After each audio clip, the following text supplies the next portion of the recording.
मैं कम समय में इस बात को यहां पर समझाना चाहता हूं। 5वीं अनुसूची के अनुसार आरक्षण का मतलब होता है आदिवासी क्षेत्र में आदिवासियों के 100% आरक्षण का अधिकार। 5वीं अनुसूची के अनुरूप आरक्षण का मतलब यह होता है। कैसे होता है? क्योंकि 5वीं अनुसूची क्षेत्र में आर्टिकल 244(1) के पैरा 5 में लागू विधि के अनुसार आदिवासी क्षेत्र में आदिवासियों को छोड़ करके किसी और के लिए किसी भी प्रकार के कोई भी विशेष प्रावधान नहीं किए जा सकते हैं। ये विधि विभाग की टिप्पणी से जाहिर किया हो चुका है 2013 में। लेकिन कांग्रेस पार्टी के महेंद्रजीत सिंह मालवीय ने हमारे आदिवासियों का 100% जो आरक्षण का अधिकार है उस आरक्षण का गैर आदिवासियों के साथ में सौदा किया और हमारे आदिवासियों के हक का आरक्षण बेचकर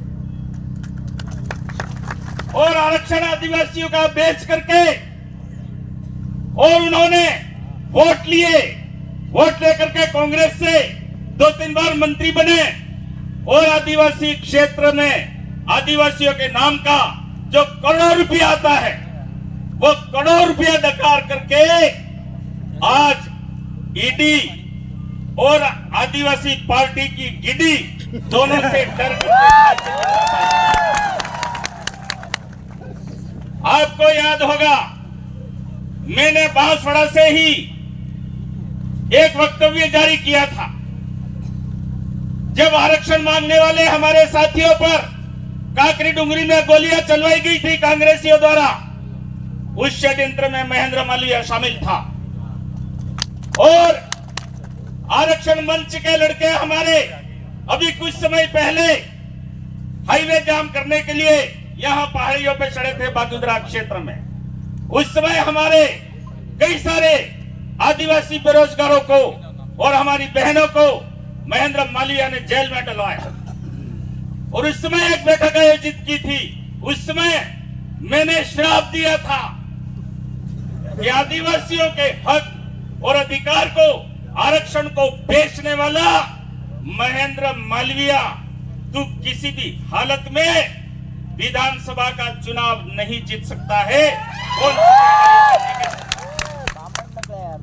कौन जीतेगा ये मैं नहीं कह सकता हूं, लेकिन तू कम से कम नहीं जीत सकता है। ये मैंने चांद सूरज और धरती माता को साक्षी मान करके उसको श्राप दिया था। लेकिन आप लोगों की कमजोरी की वजह से वो जीत गया।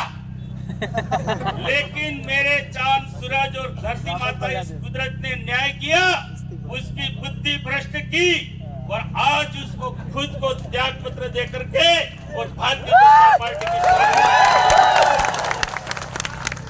ये मेरे चांद सूरज और धरती माता ने एक मौका दिया है हम सब लोगों को कि उस आरक्षण खोर और आदिवासी समाज के गद्दार को हमें ये जो विधानसभा में त्याग पत्र कुदरत ने दिलवाया है उस त्याग पत्र दिलाने के बाद में दोबारा उसको लोकसभा और विधानसभा की दहलीज देखने नहीं देनी। ये संकल्प हम सबको करना। अगर ये जीत गया तो आदिवासी समाज को बेच करके खा जाएगा। 5,000 करोड़ रुपया आदिवासी समाज के नाम का आया, उस रुपये को खा करके और ये ईडी के डर से आज नरेंद्र मोदी की गोद में जाकर के बैठ गया। लेकिन आदिवासी समाज को संकल्प करना है कि हमारे भाई बहनों के हिस्से का रुपया खाने वाला, हमारे बेरोजगारों के हिस्से का आरक्षण बेचने वाला जो है उसको अब हम कभी भी लोकसभा और विधानसभा देखने नहीं देंगे। ये बात कहते हुए मैं अपनी बात को विराम देता हूँ। सब भाई मेरी बात सुने इसके लिए जोहार। जय आदिवासी जय भीम।